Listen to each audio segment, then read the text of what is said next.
রাসূলুল্লাহ সাল্লাল্লাহু আলাইহি ওয়াসাল্লাম যখন একেবারে ছোট ছিলেন, তিনি তখন বকরি চড়াতে তার ভাইয়ের সাথে মাঠে যেতেন। দেখতো যে তার সাথের যে ছোট ছোট বাচ্চারা গ্রামের লোকালয়ে চলে যায়, সেখানে বিভিন্ন ধরনের গানের আড্ডা মজলিস জমে, সেখানে যায়। নবীজি বললেন যে সেখানে কি হয়?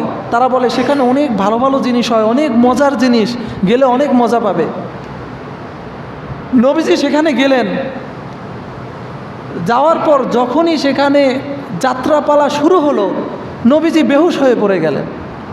সকালে তিনি উঠে দেখলেন যাত্রাপালাও নাই, মানুষও নাই, কিছু নাই। তিনি চলে আসলেন।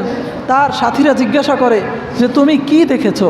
তিনি বললেন যে আমি তো কিছুই জানি না, সেখানে গেলাম, আমি তো আর কিছুই বলতে পারবো না। নবীজি বেহুশ হয়ে পড়ে গেছেন যখন পাপ কাজ দেখেছেন। ইবনে ওমর রাদিয়াল্লাহু তাআলা আনহু একবার তার গোলামের সাথে যাচ্ছিলেন। হঠাৎ এক জায়গায় গিয়ে তিনি কানে আঙুল দিয়ে দৌড় দিলেন। গোলামও তার সাথে গেলেন, গিয়ে বললেন, গোলামকে বলেন যে ইশারায় বলেন যে একটা আওয়াজ শুনতে পেলাম আমি, বাঁশির আওয়াজ, গানের আওয়াজ, সেটা কি এখনও শোনা যায়? বলেন না। তখন তিনি আঙুল বের করলেন। তিনি বললেন যে আপনি কেন করলেন? তখন ইবনে ওমর রাদিয়াল্লাহু তাআলা আনহু বললেন যে আমি একবার নবীজির সাথে যাচ্ছিলাম, এভাবে গানের রাখালের বাঁশির সুর যখন তার কানে আসলো, আমি দেখলাম তিনি কানের মধ্যে আঙুল ঢুকিয়ে দিলেন। গান না শুনে, অশ্লীল জিনিস না দেখে, অশ্লীল কথাবার্তা না শুনে তাদের অন্তর প্রশান্ত। আরেক দল মানুষ আছে অশ্লীল জিনিস না শুনলে তাদের অন্তর প্রশান্ত হয় না। তাদের অন্তর প্রশান্ত হইতে বুঝবেন, এক ধরনের অন্তর আছে যাদের অন্তর ইবাদতে প্রশান্ত, গুনাহ করলে তাদের অন্তর কেঁপে ওঠে, গুনাহ দেখলেই তারা অস্থির হয়ে যায় যে এখানে গুনাহ, এখান থেকে আমার সরে যেতে হবে। আরেক দল মানুষ আছে গুনাহের মধ্যে লিপ্ত হয়ে তার ভালো লাগে, শান্তি লাগে, এছাড়া চলেই না।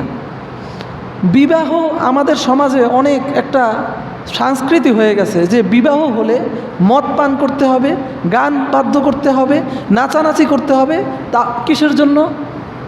অন্তর প্রশান্ত হবে, ভালো লাগবে, মজা লাগবে। 3 দিন যাবৎ নাচানাচি করতে হবে, বিপর্দা হতে হবে, তাহলে অন্তর শান্তি হয়। আপনি তাদের কাছে জিজ্ঞাসা করবেন যে কেন করে? শান্তির জন্য করে। কারণ তাদের অন্তরটা এমন হয়ে গেছে, গুনাহে শান্তি লাগে। আর যাদের ইবাদতে শান্তি লাগবে, আল্লাহ তাআলা শুধু তাদের থেকে, সূরা ইয়াসিনের মধ্যে আমরা পড়ি ওয়ামতাজুল ইয়াউমা আইয়ুহাল মুজরিমুন, কিয়ামতের ময়দানে আল্লাহ পাক রব্বুল আলামিন বলবেন, হে গুনাহগাররা, দুনিয়ার মধ্যে একসাথে চলেছ, এক বিছানায় ঘুমিয়েছো 2 ভাই, কিন্তু এক ভাই তুমি গান শুনে তোমার অন্তর প্রশান্ত হতো, আর তোমার পাশের ভাই সে নামাজ পড়ে প্রশান্ত হতো, জিকির করে প্রশান্ত হতো। সুতরাং সারা দুনিয়ার মধ্যে যতদিন তোমরা ছিলে, একসাথে খেয়েছো, একসাথে এক বিছানায় শুয়েছো, এক ঘরের মধ্যে থেকেছো, আজকে আমি রব্বুল আলামিন বললাম আজকে আর গুনাহগার আর নেককার একসাথে থাকতে পারবে না।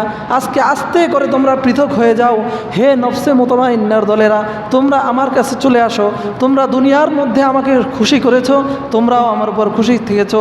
আজকে কিয়ামতের ময়দানে আমি ওয়াদা করলাম, আমি দুনিয়ার মধ্যে যে ওয়াদা করেছিলাম, আমিও আজকে তোমাদের উপর খুশি, তোমরাও আমার উপর খুশি। তোমরা আমার বান্দাদের মধ্যে অন্তর্ভুক্ত হয়ে চিরস্থায়ী জান্নাতের মধ্যে প্রবেশ করো।